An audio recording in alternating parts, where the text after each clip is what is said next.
ছোটবেলায় গল্প শুনতে বায়না ধরতাম খুব। হাসির গল্প, মন খারাপের গল্প, উপদেশমূলক বা উদ্দেশ্যহীন গল্প সবই ভাল লাগতো। পড়তে বসে বিদ্যুৎ চলে গেলে জমে উঠতো গল্পের আসর। উন্মুখ হয়ে শুনতে শুনতে হারিয়ে যেতাম গল্পের গভীরে। তেমনি নবীজিও গল্প শোনাতেন তার প্রিয় সাহাবীদের। অতীত যুগের গল্প, নবীদের গল্প, আল্লাহর রহমত বা আযাবের গল্প, কাফির মুনাফিক ও ঈমানদারের গল্প। একদিন নবীজি শোনালেন এক দানবীরের গল্প। বনি ইসরাইলের এক লোক এক রাতে ভাবলো সে আল্লাহর রাস্তায় কিছু দান করবে। যেই ভাবা সেই কাজ।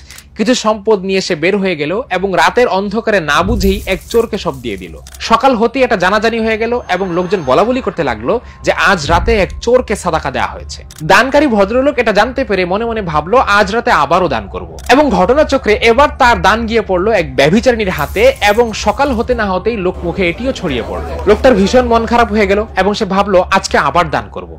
আশ্চর্যজনক ভাবে এবার তার দান গিয়ে পড়লো এক ধনী ব্যক্তির হাতে। সকাল হতেই যখন এটি জানাজানি হয়ে গেল তখন সে পেরেশান হয়ে গেল। সে রাতে তাকে স্বপ্নে বলা হলো যদিও তুমি এই লোকদেরকে ইচ্ছা করে দান করোনি, কিন্তু হতে পারে তোমার দানের কল্যাণে চোর তার চুরি থেকে এবং ব্যভিচারিণী তার ব্যভিচার থেকে ফিরে আসবে এবং ধনী ব্যক্তিটি লজ্জিত হবে। গল্পের প্রতি আমাদের যে ভালোবাসা সেটা যেহেতু স্বভাবজাত, তাই ভিত্তিহীন ও কাল্পনিক গল্পের বদলে এমন হাদিসের গল্পগুলোই যদি আমাদের দৈনন্দিন চর্চায় নিয়ে আসি, তাহলে গল্পের স্বাদ ও আমলের উৎসাহ দুটোই পাওয়া যাবে একসাথে। হাদিসের পাতায় পাতায় ছড়িয়ে থাকা এমনই সব গল্পগুলোকে একত্রিত করেছেন সাবেত চৌধুরী। সহিহ বুখারী ও সহিহ মুসলিম শরীফে যতগুলো গল্প বর্ণিত হয়েছে তার সবগুলোকেই তিনি মলাটবদ্ধ করেছেন এই বই দুটোতে। ভূত প্রেত বা রূপকথার অমূলক গল্পের পরিবর্তে হাদিসের এই গল্পগুলোই হোক আপনার ও আপনার সন্তানের পাঠ্য। বই দুটো আপনারা অর্ডার করতে পারেন রকমারি.com থেকে।